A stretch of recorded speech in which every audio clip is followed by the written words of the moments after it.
최근 예상대로 점점 심각해지는 일본의 소식들이 쏟아지면서 모두가 가장 크게 집중하는 부분이 바로 가리기, 누락, 왜곡 등 신뢰의 위기라고 할 수 있을 것입니다. 상식적인 판단 기준을 가진 사람이라면 누가 봐도 이해할 수가 없는 상황들이 한꺼번에 유난히 많이 쏟아지는 곳이 일본입니다. 이미 3월 중순부터 일본은 전국 수천 개의 화장터에 가이드라인이라는 지침을 내보냈습니다. 보관을 하지 못하도록 하고 임종 후 24시간이 지나지 않아도 화장을 할 수 있도록 하는 등 표면상으로는 현 상황의 악화를 막기 위한 대책으로 볼 수 있는 대목도 존재하지만 다른 대책들에 있어서는 수치를 파악하기 힘들다, 조사가 어렵다며 늑장을 부리고 있는 일본 정부가 유독 이 화장터에만큼은 이미 3월 중순부터 공문을 보내 보관을 금지하고 빠른 처리를 권장했다는 건 현재 고의적으로 조사를 늘리지 않고 있다는 의심을 받고 있는 그들의 상황을 감안할 때 역시 의도적인 눈가리기일 수 있다는 충분히 합리적인 의심을 해볼 수 있는 대목입니다. 이미 양치기 소년이 되어 있으니 그 어떤 행위를 해도 이제 믿기가 어렵습니다. 그들 내부에서도 그런 의심의 목소리는 넘쳐나고 있습니다만 늘 그렇듯 쟁점화되지가 않습니다. 우리는 그들의 그러한 잘못을 지적하고 시정을 요구하는 데 있어 그 어떤 국가보다도 큰 권리를 가지고 있습니다. 물리적으로 가장 가까운 곳이면서 그들과 늘 교역이 활발한 우리의 건강과 생명에 직접적으로 관계되기 때문입니다. 계속 감춰져만 가는 그들 내부의 어이없는 현실, 그로 인한 절규와 분노의 목소리들을 들어보시겠습니다. 먼저 가장 최근에 그들 상황부터 확인해보자면 이제 도쿄에서만 하루 수백 명 단위를 넘어섰습니다. 그들이 투명하지 않게 앞날을 예측하는 것이 참으로 어렵지만 속일 수 없는 단서가 있습니다. 바로 하루 기준 도쿄에서 확정된 사람들 중에 경로 불명이 무려 70%에 달한다는 것입니다. 그 전날 일본 전체적으로는 90% 육박한다는 뉴스가 나왔었죠. 이 수치가 무엇을 의미하는지는 머릿속에서 기하급수가 무엇인지 떠올려보시면 되겠습니다. 참고로 이전 영상에서 말씀드렸지만 우리는 5% 수준입니다. 이런 상황에 대해 전 고위 공무원이 실제로는 100배 정도라는 글을 올려서 뉴스화가 됐습니다. 전 문무과학 사무차관은 자신의 트위터에서 매일 발표되는 수치에 대해 실제로는 100배 정도라고 현재 상황의 미비를 지적했다고 합니다. 그는 그 수치에 대해 확인된 사람의 수 또는 확인에 도달한 사람의 수 아니면 겨우 체크받아 확인된 수라고 말해야 한다며 비아냥거렸습니다. 그는 이러한 체크량 부족은 아베 정권의 책임이라고 지적하며 PC방마저 휴업을 하게 되면 이제 노숙자도 확실히 증가한다고 걱정했다고 합니다. 한 유명 방송인은 니온TV의 방송에서 실제 자신이 최근 보고 들은 이야기를 전하며 심각성을 호소했습니다.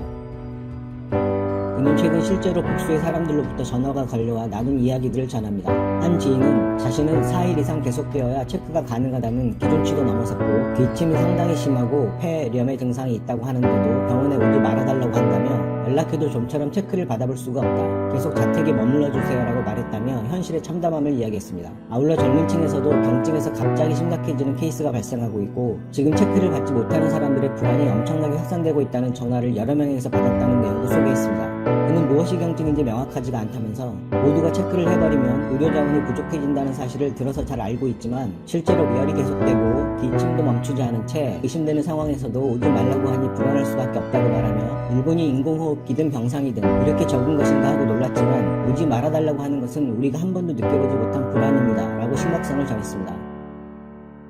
60세 이상은 인공호흡기도 포기해야 하나라는 타이틀의 이 기사는 연령대가 높은 여러 언론의 편집장을 역임했던 인물의 기사를 실었습니다. 일본은 노인으로 가득 찬 나라다라는 소제목 하에 노인들은 하루 종일 쏟아지는 관련 기사들 속에서 중심을 잡지 못한 채 온갖 공포 분위기 속에서 우울함에 빠져 있다고 이야기를 시작합니다. 현재 일본 정부의 비상사태 선언 내용에는 노인 복지시설 사용 중지만 있을 뿐이라며 노인은 집에 틀어박혀 얌전히 있다가 혹시 위험해져도 불운이었다고 포기하라는 말인가.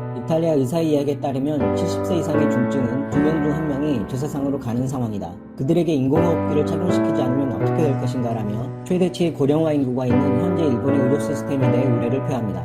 각국의 심각한 상황을 관찰하고 현재 일본의 처지를 유추해보면 고령인 사람이 심각한 호흡곤란 상황에 빠져서 본인이나 가족이 아무리 살려달라고 해도 살아남을 가능성이 높은 사람을 선택할 수밖에 없다. 즉 환자에게 그 결정권을 줄 수가 없는 상황이다라며 앞으로는 일본에서도 병원 입구에 개와 노인은 들어가지 말라는 벽보가 붙고 뚜렷한 질환이 없는 고령자는 체크도 받지 못하는 사태가 생길지도 모른다며 극도로 직설적인 표현으로 현실을 개탄합니다.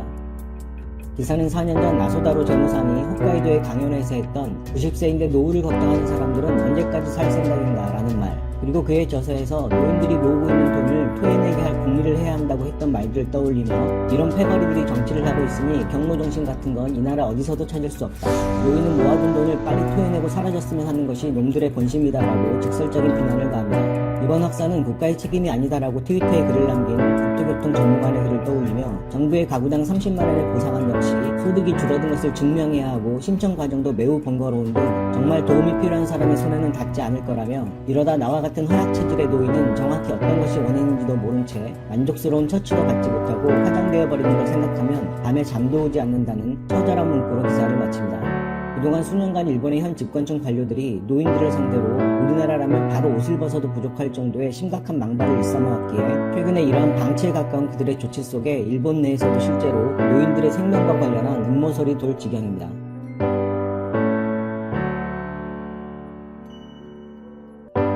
작성자의 표현을 빌리자면 그 패거리, 그리고 그들에게 아직도 표를 던지고 있는 국민들 모두의 자업자득이라 하겠습니다. 일단 세계 보건기구 사무총장 선임 고문은 일본의 한 매체와의 매우 방대한 인터뷰 기사에서 현재 일본 상황에 대해 평가했습니다. 선임 고문뿐 아니라 영국의 킹스 칼리지 런던 교수도 역임하고 있는 그가 이야기한 가장 중요한 핵심 내용은 두 가지로 요약할 수 있습니다. 바로 너무 늦었다, 그리고 역학조사에서 너무 시대에 뒤떨어져 있다는 것입니다. 시대에 뒤떨어진 기술과 행태, 바로 제가 짐작했던 대목이기에 이 지점이 상당히 와닿았습니다.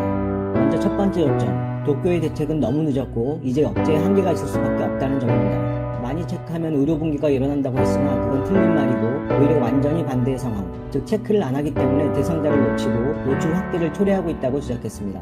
둘째, 한국이나 대만, 싱가포르는 여러 응용 프로그램들을 사용하여 추적하고 관리를 하는데 일본은 아직도 체크 수량을 늘리지도 않은 채 관련 기관과 시설에서 아직도 팩스나 전화번호를 통해 추적을 하고 정보를 교환하는 구시대적 방법을 사용하고 있다며 역학기술이 옛날 방식, 즉 인해 전술만 기본으로 되어 있다고 꼬집었습니다. 그럼 일본은 어떻게 한다고 보는가? 라는 기자의 마지막 질문에 그는 정부의 지휘 계통을 분명히 해야 한다. 지금은 관저와 외기관리실, 전문가회의, 후생노동상 등 모두 제각각이다. 아울러 의료 종사자에 대한 보호를 철저히 해서 그들을 지켜내야 한다.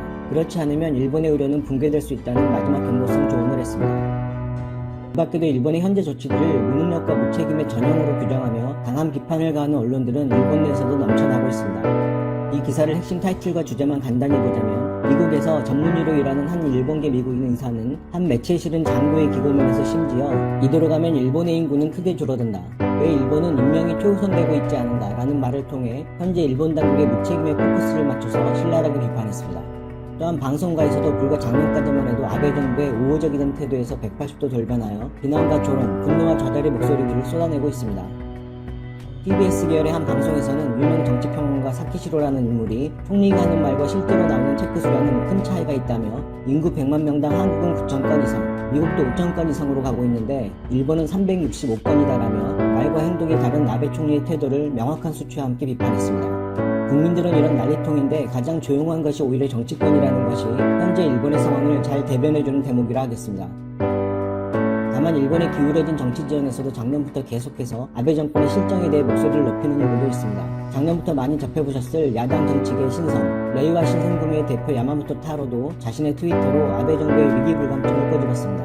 그는 정부의 긴급사태 선언이 늦었다며 이대로 간다면 초만원 전철이 그저 만원 전철로 바뀌는 정도밖에 되지 않고 일본이 세계의 중심이 되는 날이 머지않았다고 독서를 알렸습니다. 불감증, 즉 공감능력 상실이라고 말할 수 있는 정치인들의 문제가 현재 일본인들이 안고 있는 고통의 근원 같습니다. 이 와중에도 아베 총리는 비상사태 회견이라는 그 어떤 상황보다 심각한 장면에서 부적절한 웃음으로 논점을 받았습니다. 잠깐의 웃음이었다고 하지만 과연 얼마나 공감능력이 없고 무책임하면 저런 상황에서 웃음이 나올 수 있을지 이젠 신기할 지경입니다. 우리나라라고 상상해보면 저게 얼마나 비정상인지가 확연하게 대비돼 보입니다. 심지어 트럼프 대통령도 이제 웃음기가 사라졌는데 말입니다. 마지막으로 저런 비상조치 발표라는 국가적으로 엄중한 자리에서조차도 역시 특정 언론들하고만 짝짝꿍 밀월관계를 유지함으로써 자신들의 안위를 챙기고 있습니다. 그 어느 때보다도 중요한 비상사태 발표 자리임에도 위험 시기를 감안한다며 언론의 저삭수를 줄여 한정한 후 일부 추첨된 기자만 들어가고 질문을 할 수 있다고 제한을 가했는데 그 추첨 과정은 공개되지도 않고 아무도 어떻게 선정자가 결정되는지 알 수가 없다는 내용입니다. 이 정도면 진정한 불투명함이 뭔지 제대로 보여주려고 작정한 듯한 꼼수 대마왕이라고 해야 하지 않을까 싶습니다. 오늘 보신 일본 내 여러 언론이나 인물들의 비난과 분노의 목소리들 외에도 세계 각국에서 하루에도 수없이 많은 관련 비판들이 본물처럼 쏟아지고 있습니다. 며칠 전 그러한 해외의 시각을 모은 별도의 영상을 올려드렸으니 관련 소식들은 이후에 추가로 정리 여부를 고려해보겠습니다.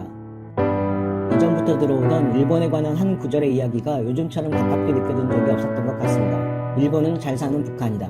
최근의 전 세계적 파동 속에서 축소와 가리기라는 도드라지는 공통점을 보이며 같은 길을 가고 있는 그들의 모습이 화장터의 은밀함, 그리고 팩스와 전화번호라는 그들의 관리 시스템과 오버랩됩니다. 감사합니다.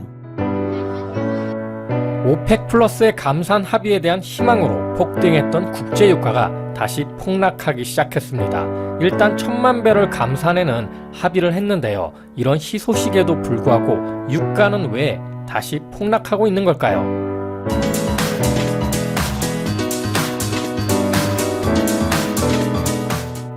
안녕하세요. 세상의 모든 지식들을 재밌고 쉽게 풀어드리는 네오의 지식창고입니다. 여러분들의 구독과 좋아요는 제게 큰 힘이 됩니다.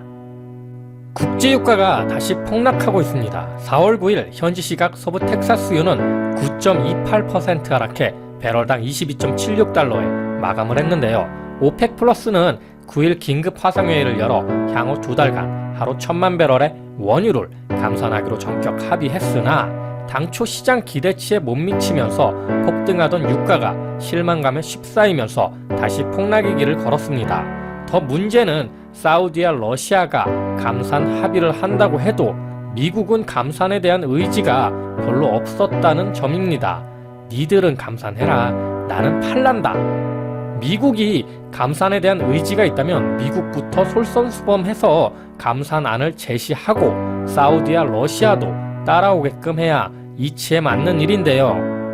이번 협상 테이블에서는 사우디와 러시아가 가만히 있는데 멕시코가 이변을 일으켰습니다. 산유국별 감축량 할당 과정에서 멕시코가 하루 40만 배럴 할당량을 배정받았는데요. 10만 배럴만 감산하겠다고 멕시코가 버티면서 최종 합의문 작성에는 실패했습니다. 그러다가 미국이 멕시코가 10만 배럴 감산하고 우리가 25만 배럴 감산하는 것으로 총 35만 배럴 감산에 합의를 봤다고 합니다. 로이터 통신에 따르면 안드레스 마누엘 로페즈 오브라도르 멕시코 대통령은 이날 기자회견에서 트럼프 대통령이 자신과의 통화에서 멕시코의 원유 감산을 돕기 위해 미국도 일 생산량 25만 배럴을 추가로 감축할 것을 약속했다고 전했습니다. 사우디와 러시아에 비해 미국이 개미 콧구멍만하게 줄이네요. 현재 미국의 산유량도 세계 최고인데 말이죠. 물론 이번 1000만 배럴 감산은 5월부터 들어간다고 하니 이것도 진짜인지는 지켜봐야겠죠. 중간에 누구 하나 안 지킨다면 합의는 다시 와르르 무너질 수도 있으니까요. 원유는 갑자기 소비가 늘어나거나 줄어들거나 하지 않는 특징이 있습니다. 하지만 이번 코로나 사태로 인해 무려 3000만 배럴이나 원유 소비량이 급감할 거라 예상하는데요. 1000만 배럴 감산이 충실히 이행된다고 해도 급감한 원유 소비를 끌어올리지는 못한다는 소리죠. 현재 글로벌 원유 생산량은 하루 1억 배럴 안팎인데요. 이 중 30%인 약 3천만 배럴이 과잉 물량으로 분석되고 있습니다. 어쨌거나 저쨌거나 저유가 기조를 거스를 수는 없다 이거죠. 아무튼 트럼프 형님의 1500만 배럴 감산 썰이 무색하게 된 것 같습니다.